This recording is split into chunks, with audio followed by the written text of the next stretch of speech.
1908 అంటే 117 ఏళ్ల కిందట హైదరాబాద్కు వరదలు వచ్చినాయి మూసీలో. అప్పుడు నిజాం ఉండే. నిజాం ఏం చేసిండు, మళ్ళీ ఎప్పుడు ఇట్లా రావద్దు హైదరాబాద్కు వరదలు అని చెప్పి ఆ మూసీ మీద 2 చెరువులు కట్టిండు పెద్దవి. గండిపేట అంటాం చూడు మనం, ఉస్మాన్ సాగర్, హిమాయత్ సాగర్, ఆ 2 చెరువులు కట్టిండు. కట్టి ఎందుకు కట్టిండు అవి? బ్యాలెన్సింగ్ రిజర్వాయర్లు అంటారు వాటిని. పైకి వెళ్ళి వరద వచ్చినా అందులో ఆపుకొని నీళ్ళు ఆపుకొని కిందికి మెల్లమెల్లగా ఇడ్చుకుంటూ పోతే కిందికి సిటీ మునగదు. అంటే ఏం చేయాలి? వాతావరణ శాఖ కూడా చెప్తాడు వచ్చే వారం పెద్ద వర్షం, రేపు ఎల్లుండి పెద్ద వర్షం పడేటట్టు ఉంది అని చెప్తారు. చెప్తే ఏం చేయాలి గవర్నమెంట్? ముందు ఆ చెరువు మొత్తం ఖాళీ చేయాలి, సగం అన్న ఖాళీ చేయాలి. ఉదాహరణ వర్షం పడితే కూడా పైకి వెళ్ళి నీళ్ళు వస్తే కూడా సిటీ మునిగిపోకుండా కింద పేదోళ్ళకి ఇబ్బంది కాకుండా ఆ చెరువుల నీళ్ళు ఆపుకుంటాం.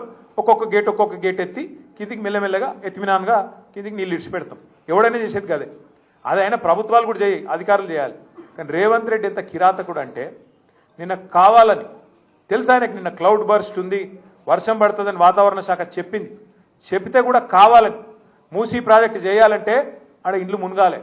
నేను అనుకున్నట్టు మూసీలో 1,50,000 కోట్లు కొల్లగొట్టాలంటే వీళ్ళని ముంచాలని చెప్పి చెరువు ఖాళీ చేయకుండా కావాలని అట్లనే నింపిపెట్టి ఇవాళ ఎగ్దం ఒకటేసారి 15 గేట్లు ఎత్తిండ్రు. ఎత్తవరకు ఏమైంది? ఇలా ఇమ్లీబాన్ బస్ స్టాండ్ మొత్తం మునిగిపోయింది. మొట్టమొదటిసారి చరిత్రలో ఇమ్లీబాన్ బస్ స్టాండ్కి ఎప్పుడన్నా నీళ్ళు వచ్చినాయి? ఇదివరకు మనం పోలేదా? ఇమ్లీబాన్ బస్ స్టాండ్ చూడలేదు ఇదివరకు. ఇవాళ అది కూడా మునిగింది. ఎందుకు? ఒక్కటే కారణం. ఏం చెప్పదలుచుకున్నాడు రేవంత్ రెడ్డి? మీరు మూసి అద్దంటున్నారు కదా, నేను చేయాలనుకుంటే ఇక చూసినావా పేదోళ్ళను ముంచి ఇడికెళ్ళి ఎలగొట్టి అట్లనన్నా చేస్తా అనేందుకు ఇలా అంతా కిరాతకంగా ప్రవర్తన చేస్తూ ఉన్నాడు.